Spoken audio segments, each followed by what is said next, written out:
All right. Hello, everybody, and welcome back to Max School Prep TV. Welcome to another episode of Student Success Stories sponsored by MST.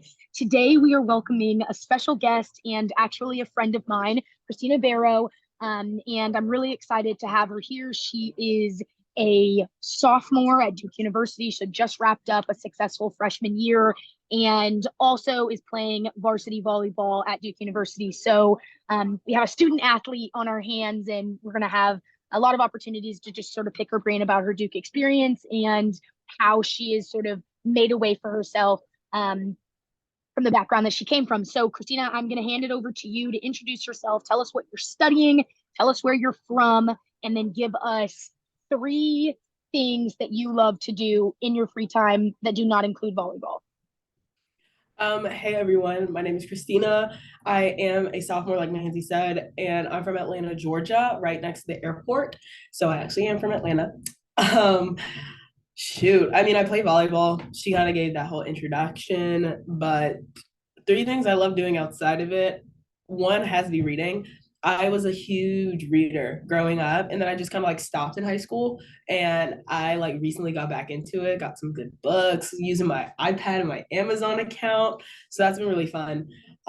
Two, sleep. Sleep is literally mandatory. If I'm not working or doing volleyball, I'm always asleep. um, and two, recently I've gotten into like watching sports that like I don't watch a lot, but like I'm not going to use this as one of my answer. I just want to talk about it now. Like I recently watched the U.S. Open, and that took up so much of my free time, and that was so cool because I'm like I've never watched tennis before, so that was super fun. And so I'm watching like softball and golf and like just really sports I've never really thought of. But on a non-sport related side, I love to just like game. I'm like a gamer at heart, a little nerd at heart, and it just makes me so happy. Awesome. Well, Christina, thank you for that intro. I think one thing I was going to say about, okay, you said reading. What was the second one that you said? Because I wanted to say something about that. Sleeping. Oh, yes. I'm happy that I just choked on a pepper from my lunch. I'm happy that you said that because we have so many people in society who are like napist, where it's like they shame people for loving to sleep. But like, if I Never. had more time to sleep, that would be like literally love that. So All I during relate. COVID, all during COVID, my motto was sleep over everything because Sleep over everything, everything's absolutely. shut down. You're not doing anything. I'm gonna catch up on sleep because my body just needs it. Sleep over everything. And like, how are you going to function if you are not rested? So I think that Exactly. that is a very, I'm very glad that you're embracing your love of sleeping. Okay, so let's jump in a little bit to your home life and your background in Atlanta, Georgia. Tell us a little bit about your family, maybe some of the values that you feel like were instilled in you in your home life. You could talk about your schooling, like whatever is important to you and relevant to you about your background, and maybe how it set you up for getting to Duke. So I came from a two-parent background. They both grew up in New York, like they were next door neighbors, so very loving. Um, Older brother, and I'm the youngest, so it's just me and my brother. He's 3 years older than me, so we kind of experienced a little bit of school together before like the other graduated. Um, but yeah, I mean, I think not to like toot my own horn, but I think my parents raised a great child. And one thing that my parents like never really did was like pressure me or my brother into anything. And that kind of went for everything, whether it was sports, school, or just in life. It was who you are on the inside is going to show all the time to people. And the people who truly will understand it will take you for who you are, and the people who don't won't. And so that's how me and my brother kind of always lived life.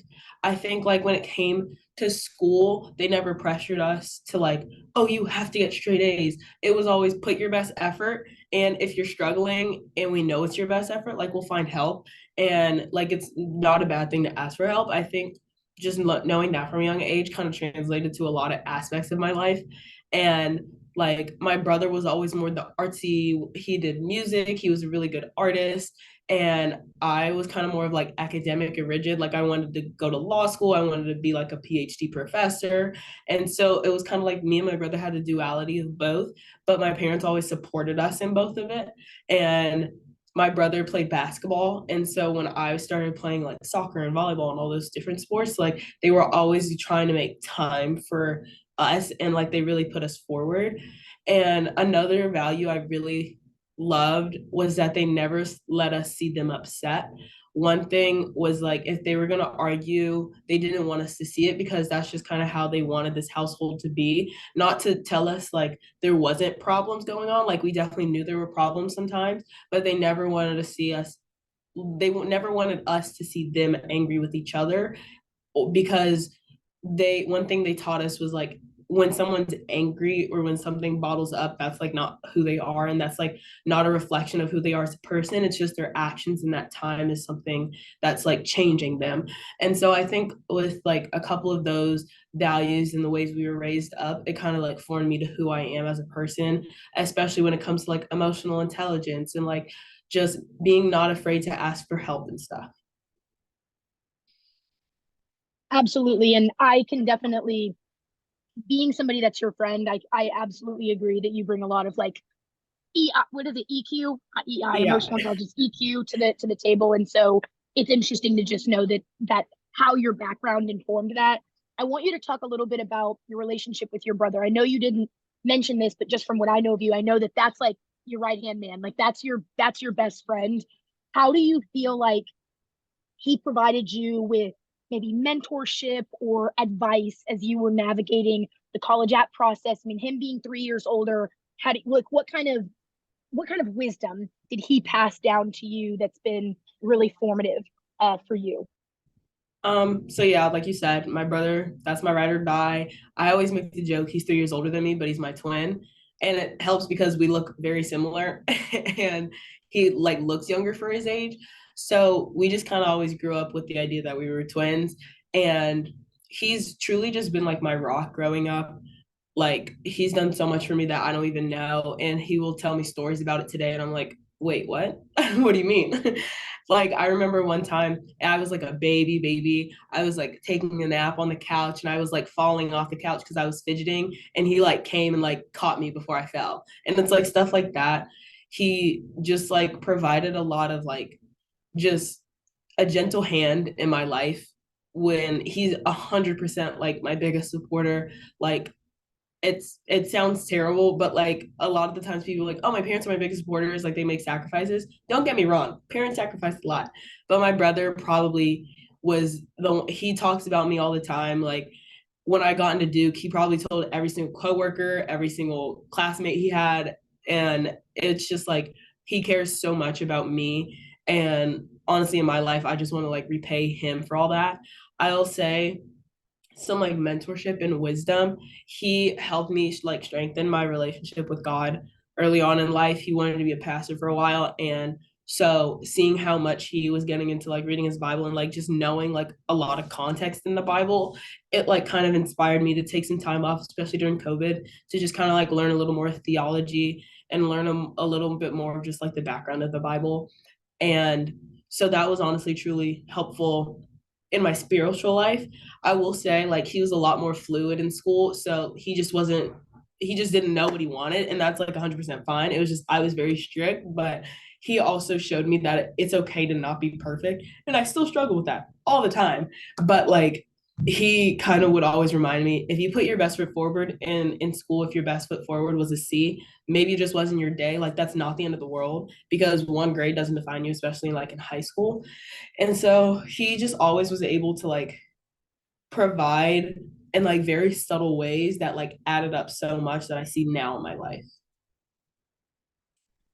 I love that. And I don't know if you saw me, but I took note of this idea of like it's okay to not be perfect. This is something that we're gonna return to when I have you talk a little bit about what your first year and now 3 weeks of your time at Duke has been like. So we'll just put a pin in that because I definitely want to have you elaborate on that. But still talking about your family life and just your who you were prior to coming to Duke, were there any fears that you had going into applying to college? Anything that you felt like, maybe it was people holding you back, circumstances holding you back? And could you talk a little bit about that if that at all resonates? Um I will say in high school, I was kind of like I was very confident in my abilities a lot, but when it came to applying to colleges, I think I got a little cocky. And I mean like it was like backed up, I feel like I had the stats to prove it, but like I got a little cocky honestly. And so when I was first applying to school, I only was applying to Duke early decision. I was like I'm getting into I like didn't really know how like the college application process was, but I was like I'm only going to get into Duke and call it a day. And I was in physics class, and my physics teacher heard me say that, and she goes, "I think you should probably get a plan B." So that's kind of when like the fears and anxiety started to kick in. I was like, shoot, well, what if I don't get into Duke? I'm like not gonna like any other school I applied to. I only applied to 4 schools total, and I was just like, one, I was overcome with the process. It's such a long application, and it's asking the same questions in different ways. So it's like the thought of just having to take time to do more applications like already took over me. But then my number one fear was like, what if I don't get to this school I've like upheld in my mind since 8th grade? Like I never really thought about a plan B until what, like 4 months before the applications were due. So that was kind of like my biggest fear, of just the stress of like figuring out like if I don't get into Duke, then what? Um, but I wouldn't say I really had like any other fears like applying to school. I guess like looking forward, some fears like obviously came with volleyball, being a walk on the team. Didn't know if I was actually going to walk on. That was kind of like the beginning of the second half of my recruiting process. Like I stopped for a while, and then after I got into Duke, that's when I started it again. So that was definitely a fear. And just like knowing Duke doesn't have like the largest array of majors to choose from like other schools, knowing I wanted to go into criminology and knowing that wasn't an option unless I did like program 2 and made my own major, I was just like, okay, what are some alternatives? And I was like, maybe I could be a chem major, go into like pharmacology from there. So it was just kind of like the fears of like, okay, it doesn't have exactly what I want, A, B, C, but like, let's see if we can modify it and still get something like out of this experience.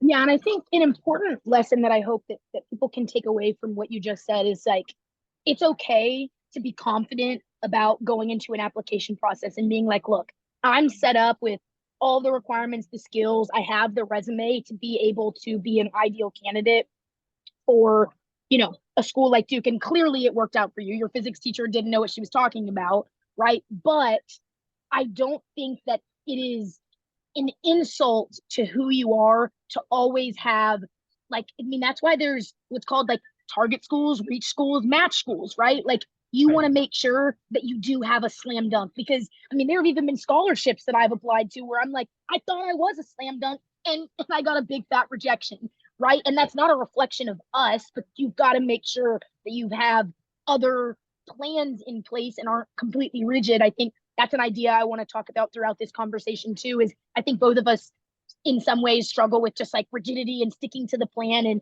and being challenged to branch out. But I'm glad that you recommended that, because it's not a bad thing to Right. always have those schools that you can fall back on.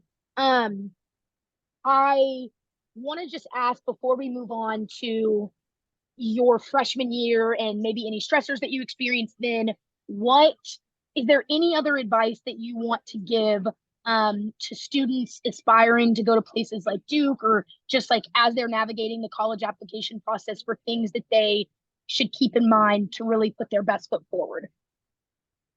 I have a couple pieces of advice, so I'll make it quick. One is obviously social scene is huge in college. Like it's the first time you're not forced to go to class with the same people all the time. And for me in the fall with volleyball, it was really tough for me to make friends outside my team. And that was one because I just like started to recluse. I was like, I'm so busy. I don't even have time to like meet other people. So I was just kind of like friendly with the people in my class, friends with the people on my team. And then at the end of the day, it was me. And for me, that really stressed me out. I was like super extroverted in high school, and I was like, I don't know what to do with a big group of people who are my friends. And I think once I finally got over that hump of like, it's okay to not have your friends freshman year fall, it's okay to expand and meet new people and not just be by yourself. It depends on who you are, obviously, a whole bunch of different things. But once I was like, this isn't who I am around October, I was like, this just isn't who I am, just always being to myself and like only calling my parents and like not talking to anyone and making friends. Once I got over that hump and realizing like a self reflection of like, okay, this is weird. I was doing pretty good after I got over that. So like social scene, everyone talks about it. Not everyone, like just because you see a bunch of people who are all in these different friends groups, don't think anything about it because chances are it's like not true. So that's the first piece of advice. Second, um, I would say when it comes to college applications, really take it seriously to a certain extent. I understand, like, obviously, financially, sometimes it won't work out. Didn't work out a lot for me financially to like visit schools and get a vibe and see it. But virtual tours, like, was something that really, really helped me looking on YouTube, honestly, dorm tours, asking kids questions randomly, and like TikTok's huge now. So seeing TikToks based off of your university that you're like interested in going to, like literally just doing anything you can to get a vibe of the school before, whether that's like size and stuff like that. The only reason I was hesitant to say like take it seriously is when people are like, make sure if you want to go to school in a city, you want to go to a good city, stuff like that. Sometimes I feel like that's too harped upon. I wanted to go to NYU for a while, school in the city, loved it. And I feel like whether it was in the city or not, I would have been fine 100%. And like, that's not going to be a game changer for me. Like, obviously, Durham is very different from Atlanta, but it's not that it's not any like fact that I like Durham any less. It's just not big city. And so I don't think stuff like city and like size of campus, like that shouldn't be something that ultimately deters you 100%. Now I do think things like class size, like small class, big class, stuff like that, major obviously should like have a big impact, but sometimes the little things, yeah. Yeah, I I definitely agree with the fact that like college fit is everything. I mean, so many people, especially those who are aspiring to go to these really prestigious elite schools, automatically just fly to the top 20 because they're just like, oh, that's where I want to end up. There were plenty of schools in the top 20 that, while I fortunately had the luxury to go visit, I was like, I don't want to be here. This looks Mhm. miserable. Like, just because this is number two, number three, number four, I wouldn't be happy here. So keeping in mind that advice from Christina is going to be really important. And then as it pertains to like, yeah, there are plenty of virtual options for things, but I do want to highlight that the fly-in process is still something that a lot of universities and colleges are doing. And so if you can apply for a fly-in program and for Yeah. schools to fly you out for free and be on their dime, that's going to serve you well. Christina, I want to ask you a follow-up question though of do you feel at all that so a lot of students that I've mentored have come to me and said, Mackenzie, you know, financially, I feel like I am very restrained and restricted in terms of the places that I can apply to college. In your opinion, do you think that that should be a deterrent or a huge consideration for high schoolers looking to be at a place like Duke or looking to be at another expensive private institution? Absolutely not. Financially, college was potentially out of the option for me, and I was 100% okay with that. But I was like, hey, in the sense that like I'm a Christian, I get everyone's not a Christian. I fully believe God was going to provide in that moment. And fortunately, he did. But sometimes not everyone has that like security. And I understand that 100%. I just still don't think financially it should be a deterrent. Like Duke, $90,000 easy. You're talking hundreds of thousands of dollars of student debt. And even then, going from freshman year to now, the financial aid office was so accommodating for me. And sometimes all it really was asking, could I get more money? Or what are options to get more money? And obviously, like we have Fulbright and we have Robertson for Duke and stuff. So there's always like really good programs that can help you financially. But I think it's like if you think money's going to be a problem, sometimes you really want to go to that school, sometimes you just have to put in a little bit more work to see different avenues. Because I've probably reached out to 100 different people on Duke, probably all doing the same thing, just answering phone calls. And that's like $100 here, $1,000 there, $500 here, and it adds up real quick. When you said that you reached out to people at at Duke, are you talking about like alums? Like who are you referring to? Alums, current professors, the financial aid office, like even the housing department. I was like, is there any chance I could get like $1,000 off, please? And sure, I gotta know that's not the point. But it's like it doesn't hurt to ask because the worst that could happen is a Is no. they say no. It's the Yeah. worst. You're not gonna have to be afraid of them or anything. I love that. And I love this very scrappy, this very scrappy mindset that you have of like, if you put your mind to something, something's gonna fall through. Something is gonna work out. And so you've heard it from Christina herself, and I was hoping that would be the answer she would give. Is like, genuinely, places like Duke and other really elite institutions, they've got money to give away. This endowment is too big for them to not be able to support a quality student who they've admitted because they know that you're capable of being successful here. There's no way that they wouldn't support you. And so hopefully the people out there listening can take that to heart. Christine, are you raising your hand to say something else? Yeah, I just had Go two ahead. things, Go quick ahead. things to Yeah, add. please add. Please add. One thing that really, really helped me after I got admitted to Duke was this thought process of like, there Duke accepts, let's just say easy math, 100 people. There's going to be at least 20 people who don't go to Duke. That's 20 people who they offered money to that's not getting used. So not only is it good to ask, but like ask at different points. Because I asked when I got accepted at first, but that was just early decision. I asked after regular decision. I asked after I was on campus living here. So it's like you just have to think about the context of it too. It's like there are at least 100 people who didn't go to Duke, and that's 100 people's money and financial aid that's not going to use. So that was 1.1. Point two, oh shoot, I just lost point two. Hold on, give me a second. Yeah, I lost point two. Good. If it comes back to you at any moment, just be like, hey, um, yeah, all great advice. And I wanted to flag too, Christina mentioned this earlier, but this idea of like there are scholarship opportunities that are available to you as well. Christina, I want you to talk a little bit about your experience applying to the Baldwin Scholars Program. I know that we don't fund tuition, um, but we are given stipend to use over the summer. And the moral that I guess what I'm poking at here is sometimes people feel like, well, I'm not good enough to apply to a really selective scholarship. You're saying that that could give me money to support my education, but I mean, what are my odds? What are my chances? Right. And so talk a little bit about the mental preparation and the confidence boosting that you did in applying for a selective scholarship that only 18 people every freshman year, out of all the female identifying students at Duke who apply to this leadership program, only 18 people are awarded this honor. So, and Christina is one of those 18. So talk a little bit about that. Um, what I would have to say to that, I talked to a couple alumni about the Baldwin Scholars and like their experience and like why they joined. Um, I think a lot of my help came from the alums who like I One, talked. Christina, can you define the program for us a little bit broadly? I don't know that I did that. So yeah, do that and then Yeah. jump in. So Baldwin Scholars is basically 18 people, 18 freshmen each year in their fall do interviews, and it's a female empowerment, female leadership.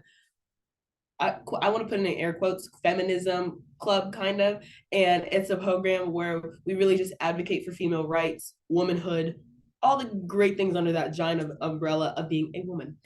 Um, and so for me applying, a lot of it had to do with the alumni I talked to. They were so accommodating, and even just asking Colleen, like, hey, do you have a list of alumni who like graduated already about it?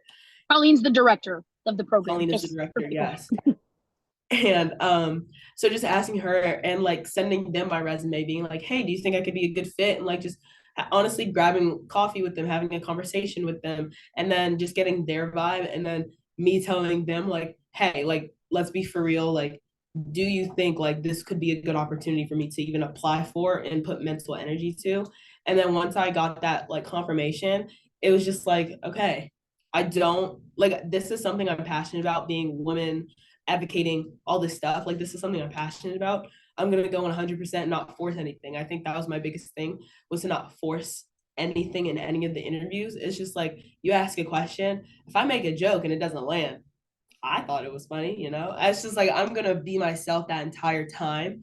And like I said before, it's the people who stick with you and see who you really are gonna like they're gonna pick you because you're a good fit. And I think that's kind of what just happened in my scenario. I felt like I was just gave my best foot forward and like was very genuine in everything I said. And even when there were repeat questions from interview to interview, answered it the same, maybe twisted it a little and like gave a different experience in my life. But it was like the most genuine thing I've ever done in terms of like, this is something I care about and this is something I want. So, like, just let them see who I am, if that makes sense. Yeah, and I hope that what people can take away from that is like, look, that experience, the reason I asked about that is because that can be extrapolated to applying to college. That can be extrapolated to applying to other scholarships or other really competitive groups. And the reality is like, if you want it and you care about it, right, and that you can really convey that in an authentic manner, then you shoot your shot. And it doesn't matter if there are people who can say like, yeah, I think Christina's physics teacher was like, I don't know about Duke. Like, I don't know if you got that in the bag, right? But she wanted it since eighth grade, Christina, and she cared about it, and she could allow that to sort of flow out of her in the application. That's the key, right? Like that's the mindset that you need to be in. And so, thank you, Christina, for spotlighting that. So now let's pivot a little bit to freshman year. Okay, crazy that you're already done with year one of college. What do you want to spotlight for us? Positive, negative, good, bad, ugly about your freshman year experience. And there are things that I will ask you more pointedly, but let's just start there. Um, Big umbrella. If you do not get it right the first time, it is okay. That was something I genuinely didn't understand until now. And I'll give you a little example. Duke has this thing called the Focus Program. It's for people in their freshman fall to take like a cohort of classes. And it's like very specific and focused. Mine was video games and virtual realities. And I took a We coding. know Christina loves her video games. She said I that at the love beginning. my video games. So I was like, let's take a comp sci class to code a video game. And I took an English class as well, just to get like a writing credit out. But I walked in so excited. I walked out of that class, hated it. Could not have hated comp sci anymore. And there were a lot of factors that went into it. But I was like, man, I don't think I could ever take a comp sci, coding, whatever you want to call it again. Fast forward to now. For my Poli Sci major, I need to take a stats class. Stats class I'm taking is all coding. Walked into class the first day, hated it. I was like, oh, this is going to be the worst experience. I already had a bad experience in coding in the past. Next class on that same week, I came out wanting to be a stats minor. So if you don't get it right the first time, either try again, or it's okay, leave it in the past. Because I just like I felt like I closed myself off to coding, and honestly it was kind of my fault. I hated it because I wasn't really paying attention. But that's piece of advice number one. Piece of advice number two is like it's okay to like explore classes. And I know that can seem a little daunting, especially when it comes to like, you need to declare your major, you need to take these required credits and blah, blah, blah. Yes, all those are very important. But I don't think I would have fell in love with so many professors who were teaching and classes and topics if I didn't explore at least my freshman fall. I took I took Anthony Kelly, me and Mackenzie's favorite professor. I took two of his classes back to back, fall and spring. One was Black Music in America, and two was Motown, the American Soul. And I used to play in like marching band and love music theory in high school and stuff, but I just kind of like never did it. I was like, I don't want to go into music. But after taking those classes, it like kind of piqued my interest of music again. And it just really inspired me to like go into the history of like Motown and go into this history of like African music and stuff like that. And so it's like small things like that, exploring. Sure, it may not translate into like your major or minor, whatever you're doing, but for me personally, I love sitting down on Spotify, looking for artists, hearing different things that I heard in class, and like even texting Mackenzie or like my or emailing my old professors, hey, heard this song, what are your thoughts? And it just like brings me so much joy in my personal life. That's like kind of it kind of like meshes personal and academic together, but it brings that level of enjoyment of like people are like, oh, I hate school, like it's so much work. But when you explore your classes and explore your interests, it kind of like breaks that boundary of like hating school to enjoying school. And I think that's kind of what piqued my like interest in school overall, was like I can take classes that are actually really fun and really cool. I don't have to hate everything I'm doing. And so even if it's like a half credit and it's like a dance class, or literally like at least at Duke there are so many opportunities. I'm sure at any university you go to, if you just look a little bit, like there's going to be a class. And if not a class, I'm sure there's going to be a club somewhere to where you can speak your interest. I was talking with my academic advisor, and she was like, I know you want to learn Italian, but maybe since you already have taken 4 years of Spanish in high school, get your Spanish requirement over with and join an Italian club. That way you're interacting with the culture and the language and the people who enjoy it. So it's like tips and tricks to enjoy school and not just look at it as a burden all the time is honestly like the biggest tip I learned from freshman year. And two, kind of goes back to the worst you can hear is no. Literally just, I don't want to say just say yes, but like say yes to a lot of opportunities if your schedule allows. I think that's one thing I didn't do, and I missed out on a ton of things that would have been so awesome to even just experience and like people to meet. But if I had just said yes to those, like who knows where that would have led me to. And so coming into sophomore year, that's kind of the mentality I had. Even with the freshmen on the volleyball team, they're like, "Oh, have you been to this?" I was like, "I didn't go to it last year, but I'll go to it now." And like we'll go and enjoy it and have so much fun and meet new people. And so saying yes if your schedule allows, and if safety is a big factor in it. So those are probably my three biggest things. I love that. And I think two quick things that I'll say on it is one, Christina does walk the talk of, you know, if you're not getting it right the first time, if you fail the first time, like pick yourself up and do it again. I remember she's what got me to stay in that Motown class that we took together my this past spring, because I was like, I'm so bad at this. Like, Christina, I'm horrible at this. Like, I was on the verge of tears, y'all. And Christina was like, girl, it's not that big of a deal. Like, go try it again, and I promise you're gonna get better. And like, I did. Like, I was lead singer for our performance. Subtle flex, but like, Christina really did help me in that way. And so I want you guys to take that advice really seriously. And then the second thing I was gonna say is, I've said this in some other videos before, but I love that this theme keeps coming back up. Is work does not have to be dreadful. You can do what you love and call that work, right? That's a from a country song that I love. It's do what you love and call it work. That's not the name of the song, but that's the lyrics. And I think like that kind of sums up exactly what Christina said about like school can actually be something you look forward to going to class, you look forward to doing your work. So great points on that front. I want to transition a little bit into talking about your academic pursuits, Christina. So I know that you mentioned earlier you had these interests in criminology, pharmacology, and then you just like dropped in there that you're a poli sci major now, right? So how did things kind of transform to get you to that point, and how did that affect you? Because I know that you're a planner, you're structured, you're type A, you're like, okay, like this is what we want to do, this is the order. How did that sort of subvert that way that you typically approach things?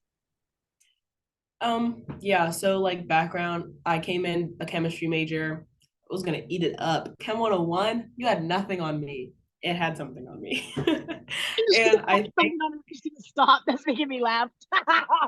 and I think after like that first couple weeks of Chem 101 of drop ad, it was like that feeling of I wasn't enjoying 100% of what I was doing. And like back in high school, I loved chem. I ate it up all the time. But then I came to college and I was like, okay, I don't love chem anymore. And so I was like, I'm not gonna like go through being a chem major not like doing what I love. So I kind of went into college with like a top three list of like, okay, major one, major two, major three. And so next on that list was like pre-law, poli sci, public pol, whatever you want to call it. And so I was like, okay, let's explore some poli sci classes. Like the topics are interesting. I will, like have said in the past, I wanted to go to law school. I mentioned before I wanted to go to NYU, top law program in the country, blah blah blah blah blah. So I started exploring Poli Sci and all the what it has to offer. Talk with some like faculty about it and stuff, and it just honestly really piqued my interest. Um, I went to a couple like talks that the political science department offered. And after going to those talks, I was like, shoot, if every class is like this, let's go there. So that's when I kind of jumped into like my poli sci major. And honestly, because of like my music classes that I took in the African American Studies department, I wanted to make one of those my minor. And then third on my major list was psychology, and I took Psych 101 my freshman fall, and I loved Psych 101 so much. I was like, it's just so cool to see how people like experience life in different ways, and like we're all the same, but we're all also so different in so many ways. So then I took Psych 101 from being my major to my minor. So I am a poli sci major with a double minor. All that to say, um, it was a little bit of an adjustment because I am a planner. I think having to make the decision to drop chemistry was huge because it was like, okay, shoot, my plan A didn't work. Now I have to go to plan B. And I think sometimes when we say we have a plan B, we definitely haven't thought about it and thought it all through. So I think that was like a learning curve for me of just trying to figure out, okay, what does like my future hold? And honestly, to stay in the present, what does my present hold?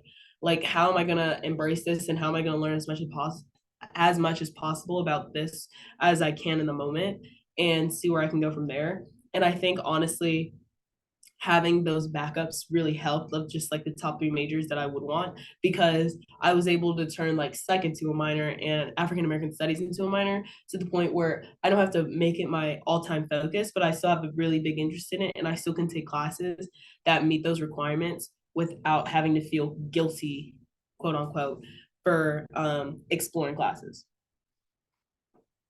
Yeah, I think that was great, and even something that I needed to hear too, because when you brought up this idea of like guilt, that's how I feel when like I abandoned ship of a plan that I thought was going to be like what I pursued. I'm just like, dang, like I'm letting myself down. I'm this disappointment. And Christina said it, perfectly. Oh, why is my computer turning like that?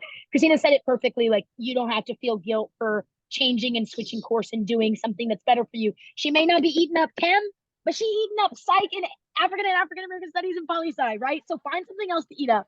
The last thing I want to touch on, Christina, before we shut it down, is two things. I want you to talk about how perfectionism and our impossibility as humans to be perfect has played a role not in your academics but in your athletic career. I want you to talk about that, and then I want you to leave us with one takeaway message. It could be whatever. Literally, you could quote a song, give us a poem to read, whatever it is. You can customize it, but one thing that we should take away. You've got the floor. So that's actually really funny you bring up perfectionism, because I had a sports psychology meeting with my boy Aaron. Everyone go look up Aaron Goodson. um, but I had a meeting with him yesterday, and that was like the main focus we talked about, and just kind of unpacking that athletically and academically. But since you specifically asked for athletically, perfectionism has honestly taken over my life in a lot of ways. I would say athletically, because I've always like strived to be one of the best on the team, tried to be a leader, tried to be captain, and just tried to be someone who they could put, if they feel pressure, put it on me. Like I wanted to be the person who was just kind of like that big sister, mom kind of vibe for everyone. And so a lot of the times that does come with being perfect. It's like if you're a leader on this team, like you should have your stuff together and you shouldn't be making mistakes. But so obviously that's just not a reality. We are imperfect beings and we mess up sometimes. And so I think recently in my life, athletically, I've kind of modified the way perfectionism is in my life. And what I mean by that is I've used perfectionism as like a standard. I've kind of asked myself, what is perfect? Like, what do I mean when I say perfect? And then what does being perfect look like? And so, an example on the court, like if I say I want to have a perfect game, what things what kind of process do I have to go through to ensure, one, that I put myself in the best position to strive for perfection, but I also understand that ultimate goal of what perfect is can't be a perfect passing game. Like I've passed in volleyball, there's a passing rating 1 through 4. So I can't pass fours all game. But I do know realistically, I can probably pass a 2.5. So for me, being perfect is passing that 2.5. And when I say, that wasn't perfect, it just wasn't up to my standard. It wasn't that I didn't make a mistake, because on the court, it doesn't have to be pretty. You just have to get the ball up. And so I think a whole culmination of what I just said has really helped me modify the way of perfection. Or even like when it comes to serving, serving's been a huge part of my life recently for volleyball. And so when I serve the ball, it may not go to the exact position that the coach wanted it to go, but it was a tough and it was an aggressive serve. So that met my perfection standard. If it's a tough and aggressive serve, perfect. It doesn't have to exactly go where the coach wants. Because at the end of the day, like I said before, it doesn't have to be pretty. A point is a point, a win is a win. We're just trying to get the job done. And so I think being able to modify that pressure of what we put on ourselves as being perfect and try and make it more of a productive perfection rather than a negative perfection. In the sense that, like, if I don't do this, I suck. I blah, blah, blah, blah, blah, blah, blah. But in the sense that, oh, I just didn't meet my standard for this one point. Let's do it again. So that's kind of like athletically what I've been focusing on with prevention. And if I could tell everyone one takeaway is to, it's going to sound really corny, but to honestly just live life with joy. That's been a game changer in my life recently, in the sense that it's just like, if I'm not having a good time, it's not good for me. And obviously, I feel like that comes with some caveats of like, oh, it may not just be a good day. We could be just going through some things, life is stuff. But trying to find the positive in as much as you can, trying to just live life with joy truly does make you feel better. And at the end of the day, you're like, today was a productive day. And I think honestly, that's been the biggest mind growth in my head for me, is like, I don't have to go through every day and be like, oh, this day sucked. No, it didn't. I woke up today, got a quality education, had some good food. Sure, today may not have been what I wanted, but it was still a good day. So just kind of change that mindset of like, just productive. Like, sure, you can complain all you want, but like, what is complaining really going to do? Just like put that smile on your face and enjoy your day. Awesome. And I love that that's the note that we're getting off on, is just pursuing joy, but also setting realistic goals and standards for ourselves. Well, thank you, Christina, for giving me your time, for sharing your wisdom with those who are listening. And yeah, I'll have this up online soon. I'm so grateful for you, Christina, and thank you for everybody watching. All right. Thank Bye. you.